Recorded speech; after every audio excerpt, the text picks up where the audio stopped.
Стартираме. Да. Здравейте, аз съм Румена Кирова. Аз съм Стойчо Николов. Ние сме от екипа на Арко недвижими имоти, офис Иван Вазов. Стартираме нова поредица, кратък видео-подкаст, в който всяка седмица ще ви представяме до 4 имота и ще ви разказваме за избрани предложения, които са както от нас, така и от наши колеги. Очаквайте блиц представяне всяка седмица, понякога от нас, понякога от колеги. Руми, ти си. Така. Тази седмица фокусът ми ще бъде върху два страхотни имота. Единият е многофамилна къща в Симеоново, а вторият е двустаен апартамент в Манастирски ливади изток, на топ локация. Време е да се сечеме и наистина 25 колко секунди ми даваш? Така че, Руми, предлагам да започнеш сега. 25 секунди. 25, засичам. В Симеоново, на улица Ягода, до емблематичната къща Охлюв, ви очаква 4-етажна къща, идеална за многофамилно обитаване.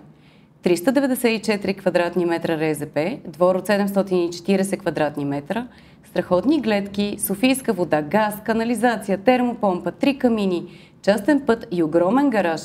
Повече подробности в линка под видеото. Руми, докато си поемеш въздух, аз продължавам щафетата с две къщи в Горна баня. Засичам. 1, 2, 3. Ти си. Чудесно. Две къщи. По-малката е с РЗП от 407 квадратни метра, другата къща залепена до нея е 481 квадратни метра. Локацията е точно до италианския лицей. Метрото е буквално на 400 метра. Всички гледки имаме, къщите са на по 4 етажа, имат панорамна тераса 360 градуса. Освен това, в проекта е предвиден киносалон, фитнес и спа. Вау! Признавам си, аз още отпреди се бях влюбила в една от къщите, така че вече малко завиждам на бъдещите собственици, но това ни е работата. Правим хората щастливи с новите им имоти. Руми, сега отново си ти. Имаш 25 секунди да представиш новия имот в Манастирски ливади. Пак ли съм аз? Пак си ти. Добре, старт! Старт!